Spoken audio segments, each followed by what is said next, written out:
Assalamu alaikum wa rahmatullahi wa barakatuhu. Madani Memorial presents lecture series by Mufti Muhammad Saeed Khan Sahib. Before we continue with the lecture, please allow us to briefly introduce Mufti Muhammad Saeed Khan.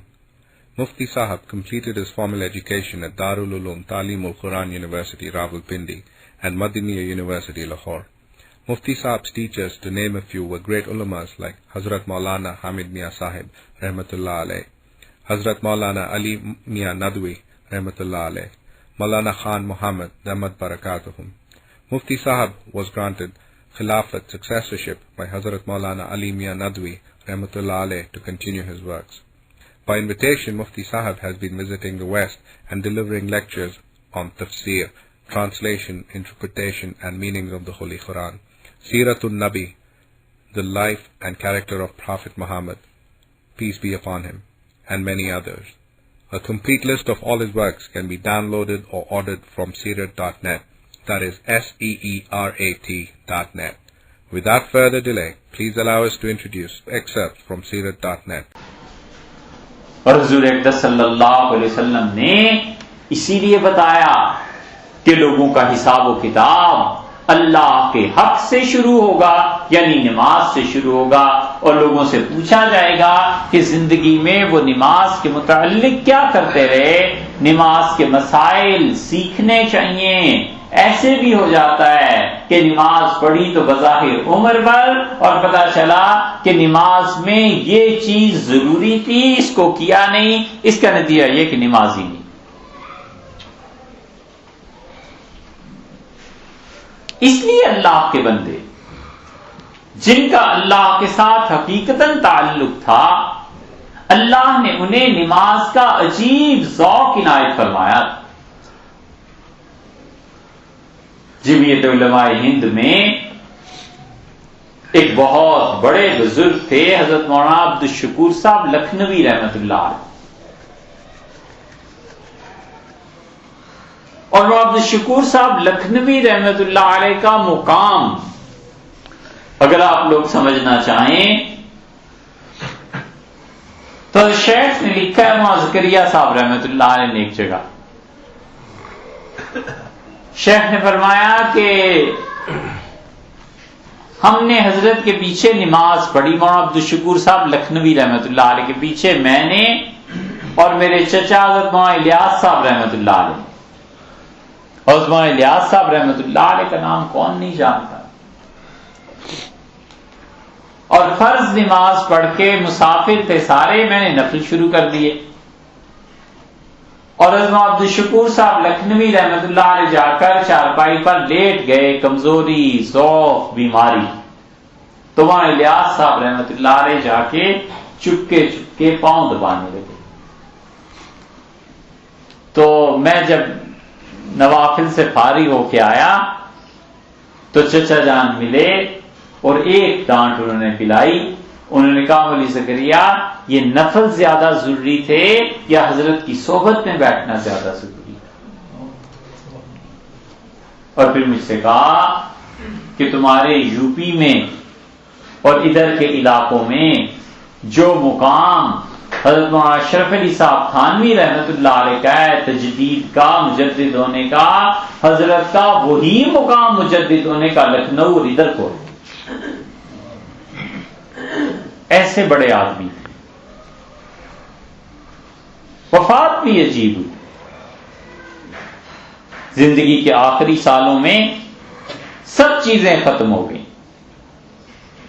Naqshbandi مجددی سلسلے کی جو خانقاہ بھوپال کی تھی وہاں سے خلافت ملی، اجازت وہاں سے ہوئی، اور عبدالشکور صاحب رحمت اللہ علیہ ساری زندگی صحابہ کرام رضی اللہ عنہ کی تعریف مدح بیان کرتے رہے۔ وفات سے پہلے سب چیزیں ایک طرح سے چھٹ گئیں اور بس ہر وقت بیٹھے قرآن کریم پڑھتے رہتے، کوئی لمحہ ایسا نہیں تھا جب آنکھ کھلے تو وضو کریں اور قرآن نہ پڑھیں، کوئی بات چیت نہیں۔ اور آخری دن لوگ مجمع بھر گیا، حال بھر گیا، بیٹھے اپنی تلاوت فرما رہے تھے، چاروں طرف خدام کھڑے تھے، اور قرآن کریم کسی کو ہاتھ میں دیا، بس دیکھتے رہے اور فرمایا ہمارے مہمان آگے ذرا جگہ دو. لوگ ذرا سا پیچھے ہوئے، سجدہ کیا اور انتقال.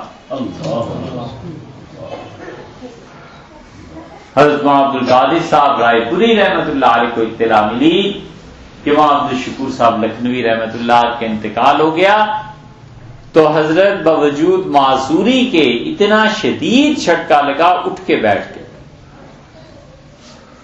اور پھر فرمایا اب دیکھو یہ ہے اعمال اور اس کے نتیجے. جو آدمی جیسا عمل کرتا ہے نتیجہ بھی اسی جنس سے برآمد ہوتا ہے. حضرت نے فرمایا مولانا عبد الشکور صاحب لکھنوی رحمت اللہ علیہ کو لینے حضرت ابو بکر، عمر، عثمان اور علی رضی اللہ عنہ نہیں آئیں گے تو اور کون آئے گا؟ یہ ایک بہت بڑے عارف باللہ کی شہادت تھی اس بات کی کہ اللہ نے عاقبت بالخیر فرمائی اور اللہ نے عالم ارواح کے دروازے ان کے لیے کھول دیے. اتنی بڑی شخصیت، حال کیا تھا؟ جمعیت علماء ہند کا جلسہ ہوتا تھا اور مولانا عبد الشکور صاحب رحمت اللہ علیہ وہاں کے صدر تھے، بڑے آدمی تھے، بلاتے تھے حضرات کے حضرت آپ بھی تقریر کریں. تو ایک دن جمعیت کے لوگوں نے بڑا برا منایا اور حضرت مولانا حسین احمد صاحب مدنی رحمت اللہ سے کہا کہ حضرت آپ انہیں بلاتے ہیں تقریر کریں. مولانا عبد الشکور صاحب لکھنوی رحمت اللہ علیہ انگریزوں کے خلاف تو بولتے نہیں. تو حضرت ہنس پڑے. پھر کیا کرتے ہیں؟ حضرت آپ نہیں دیکھتے کیا کرتے ہیں؟ جب بھی انہیں سالانہ جلسے میں بلاؤ دو چار باتیں کرتے ہیں کہ ہاں انگریز اس ملک میں آئے، ایسے ہوا ایسے ہوا، لوگوں تم سب کو جہاد آزادی کی فکر کرنی چاہیے. پھر کہتے ہیں اس کے بعد شروع ہوتے تھے کہتے تھے اچھا بھائیو نماز پڑھا کرو، دیکھو نماز میں یہ مسئلہ یہ مسئلہ یہ مسئلہ. ساری تقریر سیاسی جلسے کی نماز پہ کر دیتے تھے. ہمیں غصہ اس بات پہ حضرت آتا ہے کہ نماز سیکھنے تھوڑے ہی آئے، ہم تو سیاست کو آئیں. تو حضرت فرماتے تھے کہ اللہ کے ساتھ تعلق اور حضوری اتنی غالب ہے کہ ان کی روح پہ اللہ کی حاضری اور نماز چھا گئی ہے. معذور ہیں، کچھ مت کہو، جو کہتے ہیں کہنے. یہ اللہ کے ساتھ تعلق تھا.